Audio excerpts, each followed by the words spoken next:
नमस्कार सभी विद्यार्थियों को रूबी जैन का सादर अभिनंदन।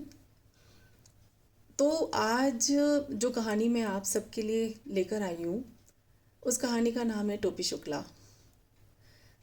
लगता है कक्षा 10 के विद्यार्थी समझ ही गए होंगे अब तक। ये कहानी उन सब के लिए मैं पढ़ने जा रही हूँ। कहानी के लेखक हैं राही मासूम रजा जी। कहानी में एक बहुत ही सुंदर संदेश दिया है। मित्रता जात पात रंग भेद संस्कृति सभी चीज़ों से ऊपर होती है।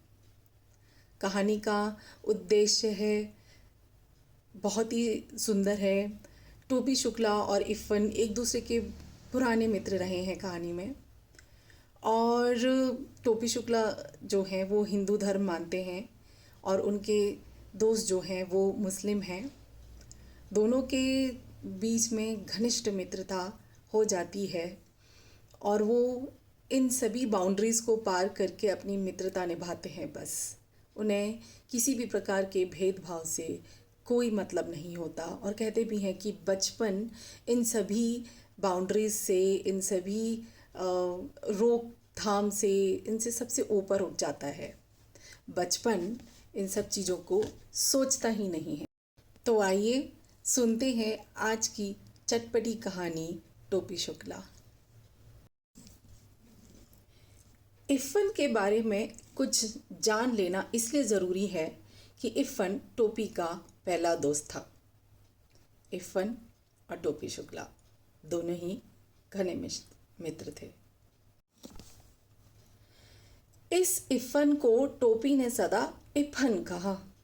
इफ़न ने इसका बुरा माना, परंतु वह इफ़न पुकारने पर बोलता रहा। इसी बोलते रहने में उसकी बड़ाई थी। यह नामों का चक्कर भी अजीब होता है। उर्दू और हिंदी एक ही भाषा, हिंदवी के दो नाम हैं, परंतु आप खुद देख लीजिए कि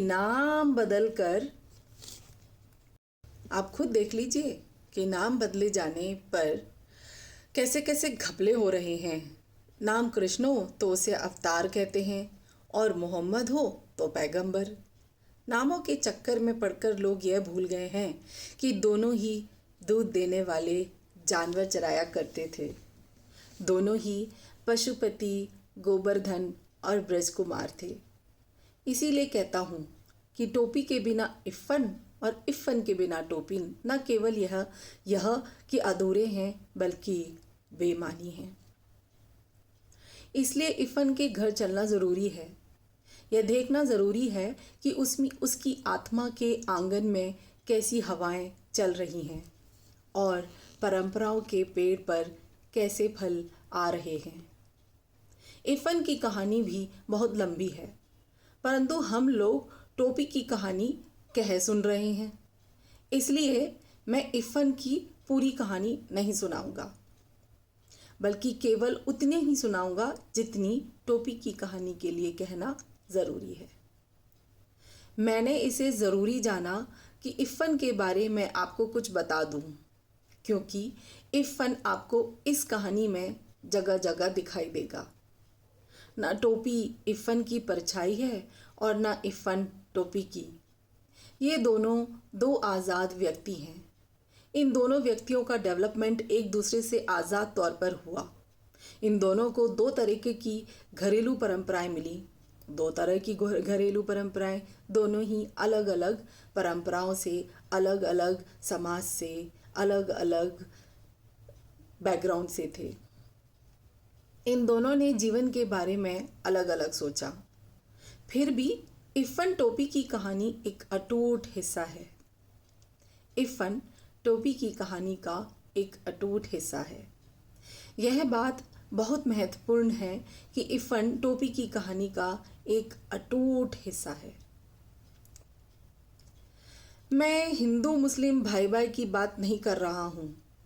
मैं यह बेवकूफ़ी क्यों करूँ? क्या मैं रोज़ अपने बड़े या छोटे भाई से यह कहता हूँ कि हम दोनों भाई भाई हैं? यदि मैं नहीं कहता तो क्या आप कहते हैं? हिंदू मुस्लिम अगर भाई भाई हैं तो कहने की ज़रूरत नहीं है। यदि नहीं है तो कहने से क्या फ़र्क पड़ेगा? मुझे कोई चुनाव तो लड़ना नहीं है। मैं तो एक कथाकार हूँ और एक कथा सुनाने जा रहा हूँ। मैं टोपी और इफ़न की बात कर रहा हूँ। ये इस कहानी के दो चरित्र हैं। एक का नाम बलभद्र नारायण शुक्ला है और दूसरे का नाम सैयद जरगाम मुर्तज़ा। एक को टोपी कहा गया और दूसरे को इफ़न। इफ़न के दादा और परदादा बहुत प्रसिद्ध मौलवी थे। काफिरों के देश में पैदा हुए। काफिर जो अपने देश से गद्दारी करता है, ऐसे लोगों को काफिर कहा जाता है। काफिरों के देश में मरे, परंतु वसीयत करके मरे कि लाश करबला ले जाई जाए। लेकिन अपनी वसीयत में लिख गए हमारी लाश को, हमारी बॉडी को करबला ले जाया जाए। उनकी आत्मा ने इस देश में एक सांस तक ना ली। उस खानदान में जो पहला हिंदुस्तानी बच्चा पैदा हुआ वह बढ़कर इफ़न का बाप हुआ। यानी कि इफ़न के अब्बा मियाँ जो थे वो हिंदुस्तान में पैदा हुए। जब इफ़न के पिता सैयद मुर्तज़ा हुसैन मरे तो उन्होंने यह वसीयत नहीं की कि उनकी लाश करबला ले जाई जाए। वह एक हिंदुस्तानी कब्रिस्तान में दफन किए गए। यानी कि इफ़न के पिता की, उनके अब्बू की ऐसी कोई ख्वाहिश नहीं थी कि उनकी डेड बॉडी को करबला ले जाया जाए, यानी कि पराए देश ले जाया जाए। वो हिंदुस्तान में पैदा हुए थे और हिंदुस्तान में ही उनकी डेड बॉडी को दफनाया गया, उनके शरीर को दफनाया गया। इफ़न की परदादी भी बड़ी नामाजी बीबी थीं। करबला, नजफ़, खुरासान, काज़मैन और जाने कहाँ की यात्रा कर आई थी।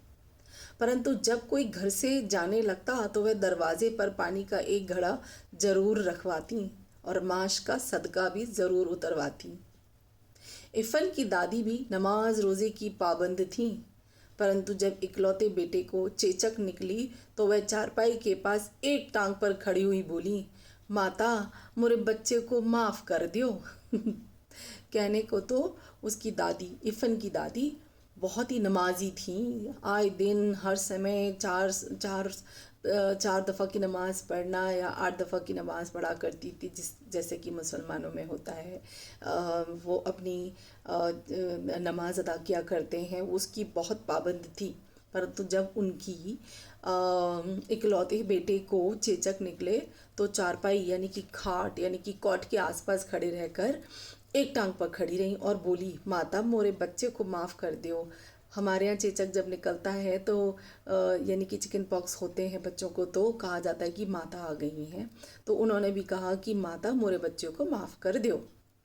पूरब की रहने वाली थी, 9 या 10 बरस की थी जब ब्याह कर लखनऊ आई, परंतु जब तक जिंदा रही पूरबी बोलती रही। लखनऊ की उर्दू ससुराली थी। वो रहने वाली तो पूरब की थी और लखनऊ उनका ससुराल था, तो उनके लिए लखनऊ की उर्दू तो कैसी थी, ससुराल वाली उर्दू थी। वह तो मायके की भाषा को गले लगाए रही, क्योंकि इस भाषा के सिवा इधर उधर कोई ऐसा नहीं था जो उनके दिल की बात समझता। जब बेटे की शादी के दिन आए तो गाने बजाने के लिए उनका दिल भड़का, परंतु मौलवी के घर गाना बजाना भला कैसे हो सकता था। बेचारी दिल महसूस कर रह गई। हाँ, इफ़न की छठी पर उन्होंने जी भरकर जश्न मना लिया। यानी कि जब इफ़न मियाँ पैदा हुए तो उनके 6वें दिन पर उन्होंने जी भरकर जश्न मनाया। बात यह थी कि इफ़न अपने दादा के मरने के बाद पैदा हुआ था। मर्दों और औरतों के इस फ़र्क को ध्यान में रखना ज़रूरी है, क्योंकि इस बात को ध्यान में रखे बगैर इफ़न की आत्मा का नाक नक्शा समझ में नहीं आ सकता। ध्यान में रखिएगा। इफ़न की दादी किसी मौलवी की बेटी नहीं थी, बल्कि एक ज़मींदार की बेटी थी। दूध घी खाती हुई आई थी, परंतु लखनऊ आकर वह उस दही के लिए तरस गईं जो घी पिलाई हुई काली हांडियों में असामियों के यहाँ से आया करता था। बस मायके जाती तो लपड़ शपड़ जी भर के खा लेती। लखनऊ आते ही उन्हें फिर मौलविन बन जाना पड़ता। अपने मियाँ से उन्हें यही तो एक शिकायत थी कि वक्त देखे ना मौका, बस मौलवी ही बने रहते हैं। ससुराल में उनकी आत्मा सदा बेचैन रही। जब मरने लगी तो बेटे ने पूछा कि लाश करबला जाएगी ना, या नज़फ तो बिगड़ गई। जैसे ही उनके बेटे ने पूछा कि आपकी लाश को, यानी कि आपके शरीर को, बॉडी को, डेड बॉडी को हम कहाँ ले जाएंगे मरने के बाद? करबला ही जाएगी ना। नज़फ तो बिगड़ ही गई उस समय। बोली, ए बेटा, जौन तू से हमरी लाश ना संभाली जाए तो हमरे घर भेज दियो। मौत सिर पर थी, इसलिए उन्हें यह याद नहीं रहा कि अब घर कहाँ है। घर वाले कराची में हैं और घर कस्टोडियन का हो चुका है। मरते वक्त किसी को ऐसी छोटी छोटी बातें भला कैसे याद रह सकती हैं? उस वक्त तो मनुष्य अपने सबसे ज़्यादा खूबसूरत सपने देखता है। यह तो कथाकार का ख्याल है, क्योंकि वह अभी तक मरा नहीं है। यानी कि लेखक स्वयं लिख रहे हैं कि मरते वक्त तो इंसान अपने खूबसूरत सपने देखता है, उसे बाकी की छोटी छोटी बातें याद ही कहाँ रह जाती हैं। इफ़न की दादी को भी अपना घर याद आया। उस घर का नाम कच्ची हवेली था। कच्ची इसलिए कि वह मिट्टी की बनी थी। उन्हें दशहरी आम का वह बीजू पेड़ याद आया जो उन्होंने अपने हाथ से लगाया था और जो उन्हीं की तरह बूढ़ा हो चुका था। ऐसी ही छोटी छोटी मीठी मीठी बेशुमार चीज़ें याद आईं। वह इन चीज़ों को छोड़कर भला करबला या नज़फ कैसे जा सकती थीं? वे बनारस के फातमिन में दफन की गईं, क्योंकि मुर्तज़ा हुसैन की पोस्टिंग उन दिनों वहीं थी। यानी कि उनके बेटे मुर्तज़ा हुसैन की पोस्टिंग उन दिनों वहीं थी। इफ़न स्कूल गया हुआ था। नौकर ने आकर खबर दी कि बीवी का देहांत हो गया। इफ़न की दादी बीबी कही जाती थी। इफ़न तब चौथे में पढ़ता था, चौथी क्लास, 4th क्लास में पढ़ता था और टोपी से उसकी मुलाकात हो चुकी थी। इफ़न को अपनी दादी से बड़ा प्यार था। प्यार तो उसे अपने अब्बू, अपनी अम्मी, अपनी बाजी और छोटी बहन नुज़हत से भी था, परंतु वह दादी से ज़रा ज़्यादा प्यार किया करता था। अम्मी तो कभी कभार डांट मार लिया करती थीं। बाजी का भी यही हाल था। अब्बू भी कभी कभार घर को कचहरी समझकर फैसला सुनाने लगते थे। नुज़हत को जब मौका मिलता उसकी कापियों पर तस्वीरें बनाने लगती थीं। बस एक दादी थी जिन्होंने कभी उसका दिल नहीं दुखाया। वह रात को भी उसे बहराम डाकू, अनार परी, 12 बुर्ज, अमीर हमज़ा, बुल्कावली, हातिम ताई, पंचफुल्ला, रानी की कहानियाँ सुनाया करती थी। सोता है संसार, जागता है पाक, परवरदिगार आँखों की नहीं, आँखों की देखी नहीं कहती, कानों की सुनी कहती हूँ कि एक मुल्क में एक बादशाह रहा। कुछ इस तरह से उसकी दादी उसको कहानियाँ सुनाती। दादी की भाषा पर वह कभी नहीं मुस्कुराया। उसे तो अच्छी भली लगती थी, परंतु अब्बू नहीं बोलने देते थे और जब वह दादी से इसकी शिकायत करता तो वह हंस पड़ती। मोरा का है बेटा, अनपढ़ गवारन की बोली हूँ, तू काहे को बोलने लग गयो है? तू अपने अब्बा ही की बोली बोले। बात खत्म हो जाती और कहानी शुरू हो जाती। ताऊ बादशाह का किसी एक की तुरंत एक को टिहन मार लियावा। यही बोली टोपी के दिल में उतर गई। इफ़न की दादी उसे अपनी माँ की पार्टी की दिखाई दी। अपनी दादी से तो उसे नफरत थी, नफरत। जाने कैसी भाषा बोलती थी। अब इफ़न के अब्बू और उसकी भाषा एक थी। वह जब इफ़न के घर जाता तो उसकी दादी ही के पास बैठने की कोशिश करता। इफ़न की अम्मी और बाजी से वह बातचीत करने की कभी कोशिश ही ना करता। वे दोनों अलबत्ता उसकी बोली पर हंसने के लिए उसे छेड़ती, परंतु जब बात बढ़ने लगती तो दादी ही बीच बचाव करवा देती। तय काहे को जाते उन सबन के पास मुंह पिटावे को झाड़ू मारे, चल इधर आ, वह डांट कर कहती। परंतु हर शब्द शक्कर का खिलौना बन जाता। अमावट बन जाता, तिलवा बन जाता और वह चुपचाप उनके पास चला जाता। तोरी अम्मा क्या कर रही? दादी हमेशा यहीं से बात शुरू करती। पहले तो वो चकरा जाता कि ये अम्मा क्या होता है, फिर वह समझ गया कि माता जी को अम्मा कहते हैं। यह शब्द उसे अच्छा लगा, अम्मा। वह इस शब्द को गुड़ की डली की तरह चुबलाता रहा, अम्मा, अब्बू, बाजी। फिर एक दिन गजब हो गया। डॉक्टर भृगु नारायण शुक्ला नीले तेल वाले के घर में भी 20वीं सदी प्रवेश कर चुकी थी। यानी खाना मेज कुर्सी पर होता था। लगती तो थालियां ही थी, परंतु चौके पर नहीं, टेबल पर, डाइनिंग टेबल पर लगती थी थालियां। उस दिन ऐसा हुआ कि बैंगन का भुर्ता जरा ज्यादा अच्छा लगा।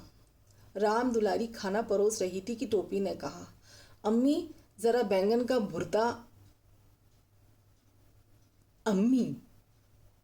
मेज पर जितने हाथ थे रुक गए, जितनी आंखें थी वो टोपी के चेहरे पर थम गईं। अम्मी, यह शब्द इस घर में कैसे आया? अम्मी। परंपराओं की दीवार डोलने लगी। ये लफ्ज तुमने कहां सीखा? सुभद्रा देवी ने सवाल किया। लफ्ज, टोपी ने आंखें नचाई। लफ्ज क्या होता है अम्मा? ये अम्मी कहना तुमको किसने सिखाया? दादी गर्जी। ई हम इफ़न से सीखा है। उसका पूरा नाम क्या है? ई हम ना जानते। ते कौनो मियाँ के लड़का से दोस्ती कर ले है बायका रे। राम दुलारी की आत्मा गनगना गई। बहू, तुमसे कितनी बार कहूं कि मेरे सामने गवारों की ये जबान न बोला करो। सुभद्रा देवी राम दुलारी पर बरसी। लड़ाई का मोर्चा बदल गया। दूसरी लड़ाई के दिन थे।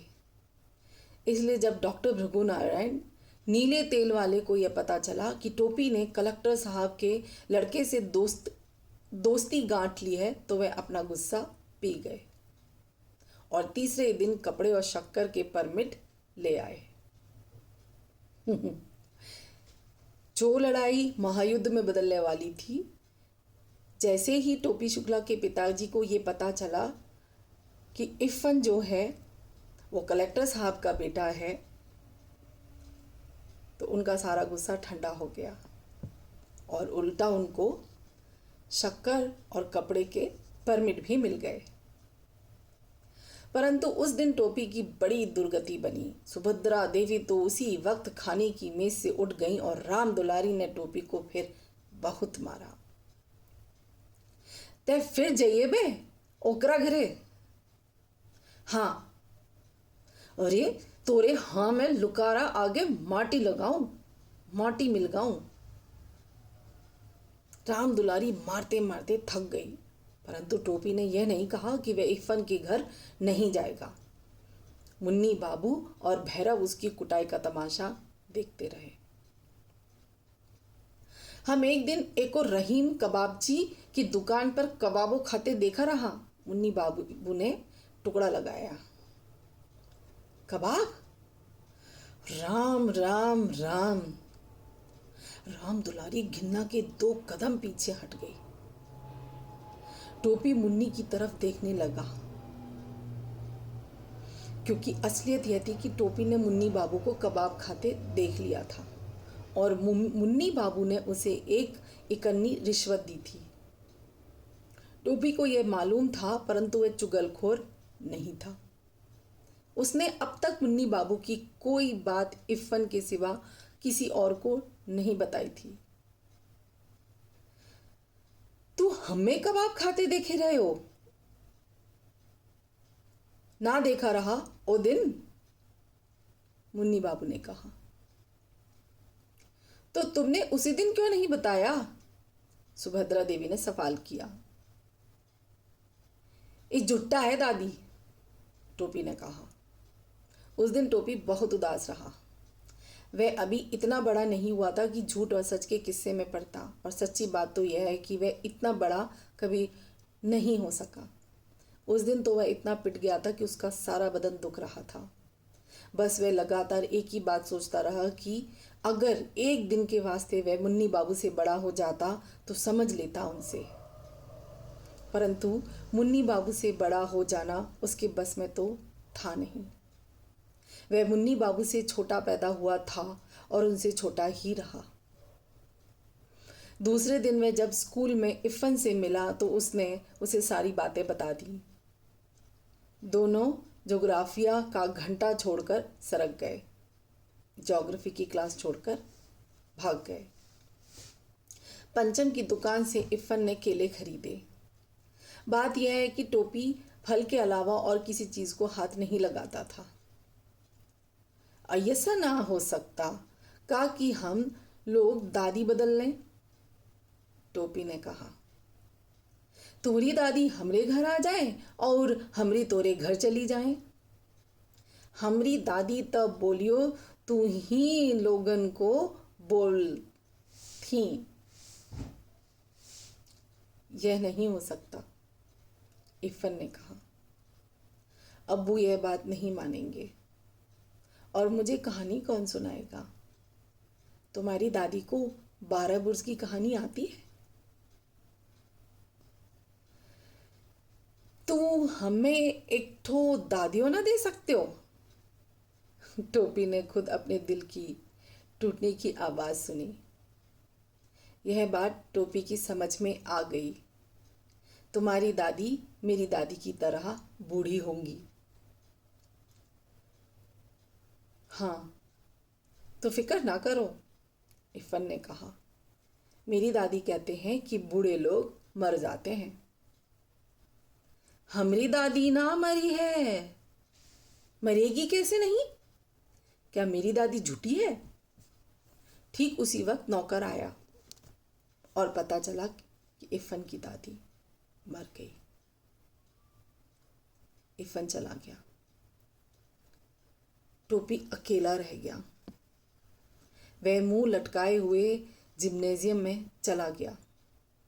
बूढ़ा चपरासी एक तरफ बैठा बीड़ी पी रहा था। वह एक कोने में बैठकर रोने लगा। शाम को वह इफ़न के घर गया तो वहाँ सन्नाटा था। घर भरा हुआ था। रोज़ जितने लोग हुआ करते थे उससे ज़्यादा ही लोग थे, परंतु एक दादी के ना होने से टोपी के लिए घर खाली हो चुका था, जबकि उसे दादी का नाम तक नहीं मालूम था। उसने दादी के 1000 कहने के बाद भी उनके हाथ की कोई चीज़ नहीं खाई थी। प्रेम इन बातों का पाबंद नहीं होता। टोपी और दादी में एक ऐसा ही संबंध हो चुका था। इफ़न के दादा जीवित होते तो वह भी इस संबंध को बिल्कुल उसी तरह ना समझ पाते जैसे टोपी के घर वाले ना समझ पाए थे। दोनों अलग अलग अधूरे थे। एक ने दूसरे को पूरा कर दिया था। दोनों प्यासे थे। एक ने दूसरे की प्यास बुझा दी थी। दोनों अपने घरों में अजनबी और भरे घर में अकेले थे। दोनों ने एक दूसरे का अकेलापन मिटा दिया था। एक 72 बरस की थी और दूसरा 8 साल का था। तोरी दादी की जगह हमारी दादी मर गई होती तो ठीक भया होता, टोपी ने इफ़न को पुरसा दिया। इफ़न ने कोई जवाब नहीं दिया। उसे इस बात का जवाब आता ही नहीं था। दोनों दोस्त चुपचाप रोने लगे। टोपी ने 10 अक्टूबर सन 45 को कसम खाई कि अब वह किसी ऐसे लड़के से दोस्ती नहीं करेगा जिसका बाप ऐसी नौकरी करता हो जिसमें बदली होती रहती है। 10 अक्टूबर सन 45 का यूँ तो कोई महत्व नहीं, परंतु टोपी के आत्म इतिहास में इस तारीख का बहुत महत्व है, क्योंकि इसी तारीख को इफ़न के पिता बदली पर मुराबाद चले गए। इफ़न की दादी के मरने के थोड़े ही दिनों बाद यह तबादला हुआ था, इसलिए टोपी और अकेला हो गया, क्योंकि दूसरे कलेक्टर ठाकुर हरिनाम सिंह के 3 लड़कों में से कोई उसका दोस्त न बन सका। डब्बू बहुत छोटा था, बीलू बहुत बड़ा था, गुड्डू था तो बराबर का, परंतु केवल अंग्रेज़ी बोलता था। और यह बात भी थी कि उन तीनों को इसका एहसास था कि वे कलेक्टर के बेटे हैं। किसी ने टोपी को मुंह न लगाया। माली और चपरासी टोपी को पहचानते थे, इसलिए वह बंगले में चला गया। बीलू, गुड्डू और डब्बू उस समय क्रिकेट खेल रहे थे। डब्बू ने हिट किया, गेंद सीधी टोपी के मुंह पर आई। उसने घबराकर हाथ उठाया, गेंद उसके हाथों में आ गई। House that? Head Mali umpire था, उसने उंगली उठा दी। वह बेचारा केवल यह समझ सका कि जब हाउस दैट का शोर हो तो उसे उंगली उठा देनी चाहिए। Who are you? डब्बू ने सवाल किया। बलभद्र नारायण, टोपी ने जवाब दिया। Who is your father?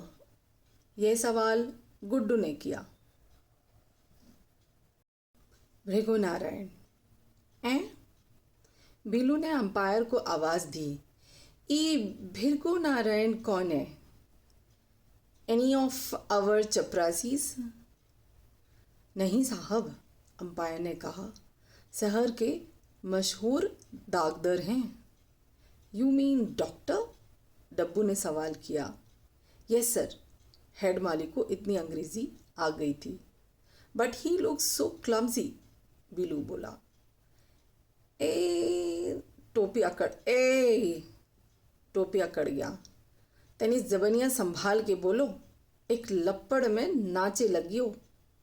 O you! बीलू ने हाथ चला दिया। टोपी लुढ़क गया। फिर वे गालियां बकता हुआ उठा, परंतु हेड माली बीच में आ गया और डब्बू ने अपने एल्सेशियन को शुष्कार दिया। पेट में 7 सुइयां भुकी तो टोपी के होश ठिकाने आए और फिर उसने कलेक्टर साहब के बंगले का रुख नहीं किया। परंतु प्रश्न यह खड़ा हो गया कि फिर आखिर वह करे क्या? घर में लेकर बूढ़ी नौकरानी सीता थी, जो उसका सुख दुख दर्द समझती थी, तो वह उसी के पल्लू में चला गया और सीता की छाया में जाने के बाद उसकी आत्मा भी छोटी हो गई। सीता को घर के सभी छोटे बड़े डांट लिया करते थे। टोपी को भी घर के सभी छोटे बड़े डांट लिया करते थे, इसलिए दोनों एक दूसरे से प्यार करने लगे। टेक मत किया करो बाबू। एक रात जब मुन्नी बाबू और भैरव का दाज करने पर वह बहुत पिटा तो सीता ने उसे अपनी कोठरी में ले जाकर समझाना शुरू किया। बात यह हुई कि जाड़ों के दिन थे। मुन्नी बाबू के लिए कोट का नया कपड़ा आया, भैरव के लिए भी नया कोट बना। टोपी को मुन्नी बाबू का कोट मिला। कोट बिल्कुल नया था। मुन्नी बाबू को पसंद नहीं आया था, फिर भी बना तो था उन्हीं के लिए। था तो उतरन। टोपी ने वह कोट उसी वक्त दूसरी नौकरानी केतकी के बेटे को दे दिया। वह खुश हो गया। नौकरानी के बच्चे को दे दी जाने वाली चीज़ वापस तो ली जा नहीं सकती थी, इसलिए तय हुआ कि टोपी को जाड़ा खाए। तय हुआ कि अब टोपी जाड़ा खाए, ठंड से मरे। हम जाड़ा ओड़ा ना खाएंगे, भात खाएंगे। टोपी ने कहा। तुम जूते खाओगे, सुभद्रा देवी बोली। आपको इहू ना मालूम कि जूता खाया ना जात पहना जात है। दादी से बदतमीजी करते हो? मुन्नी बाबू ने बिगड़ कर कहा। तका हम इनकी पूजा करें? फिर क्या था, दादी ने आसमान सिर पर उठा लिया। राम दुलारी ने उसे पीटना शुरू किया। तो 10वां में पहुंच गई बाढ़, सीता ने कहा।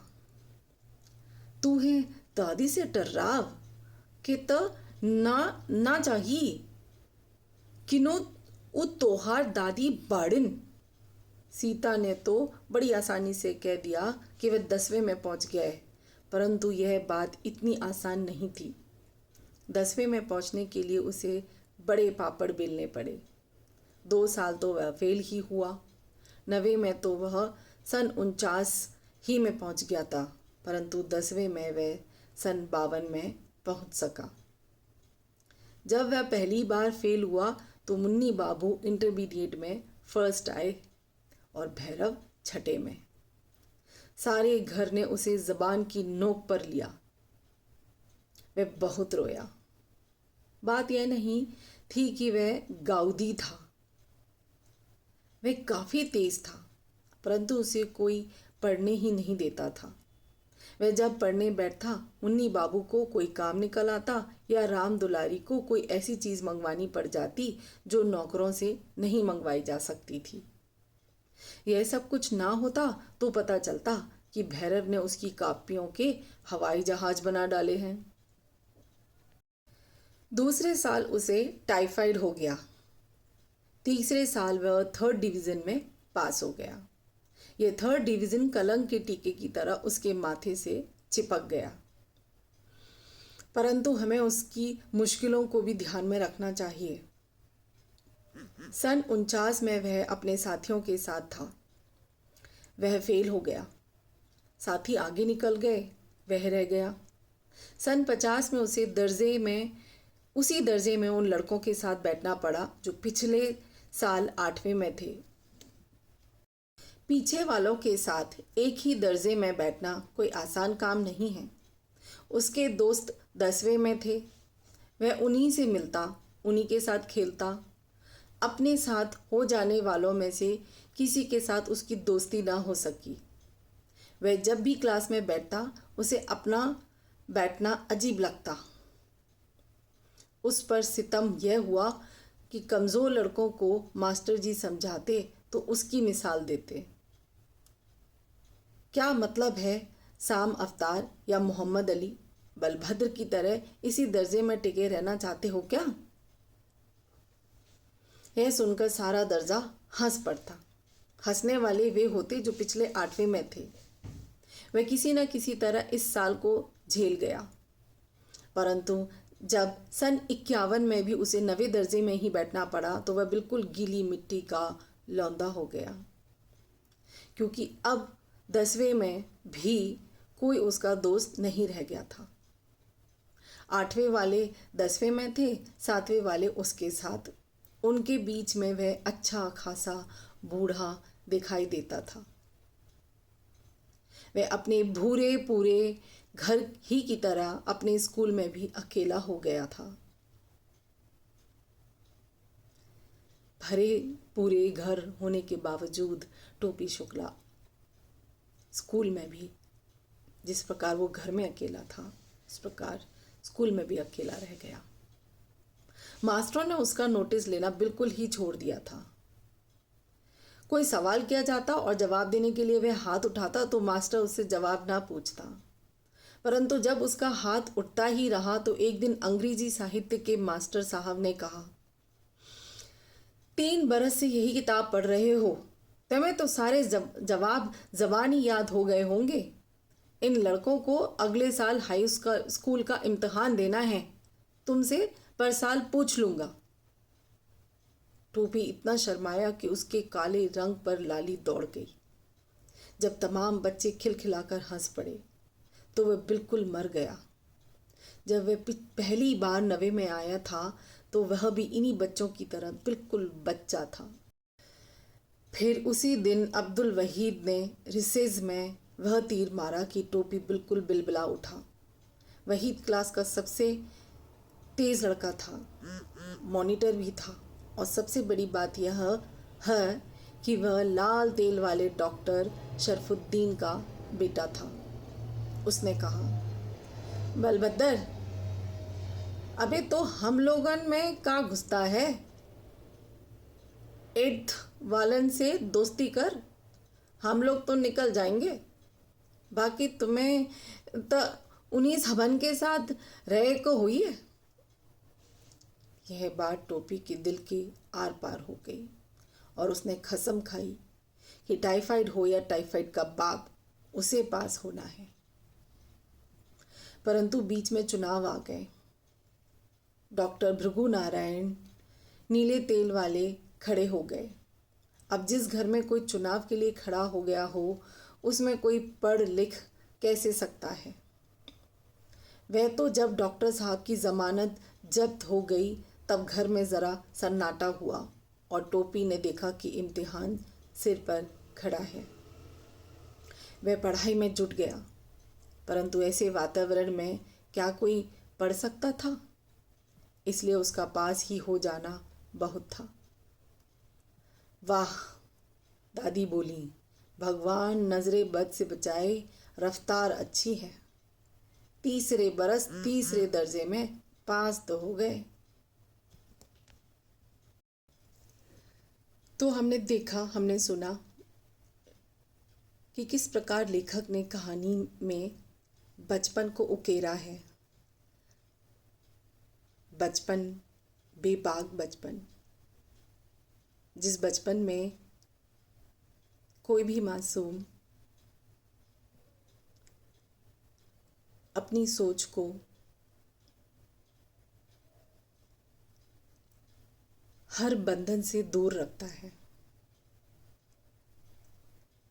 टोपी ने भी किसी भी बंधन को आड़े नहीं दिया अपनी और इरफान की दोस्ती के बीच। टोपी अपने इरादों का बहुत पक्का था। टोपी शुक्ला ने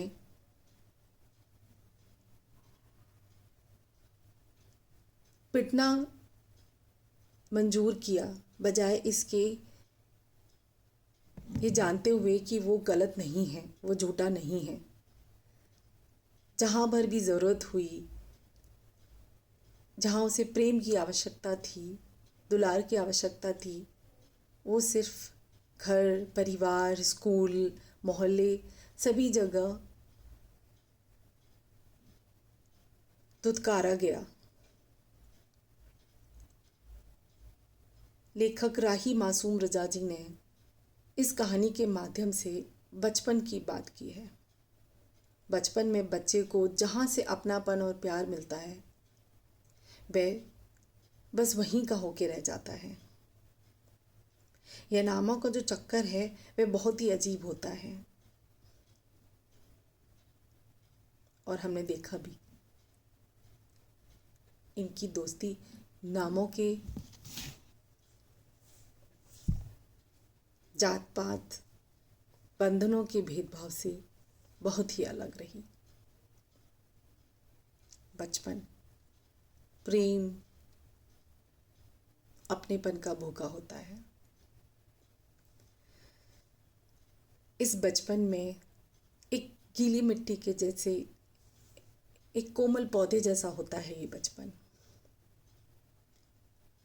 जैसे हम एक पौधे को हर प्रकार से सींचते हैं, उसी प्रकार हमें बचपन को सींचना चाहिए ताकि वो बच्चा बड़े होकर के एक सुंदर वृक्ष बने।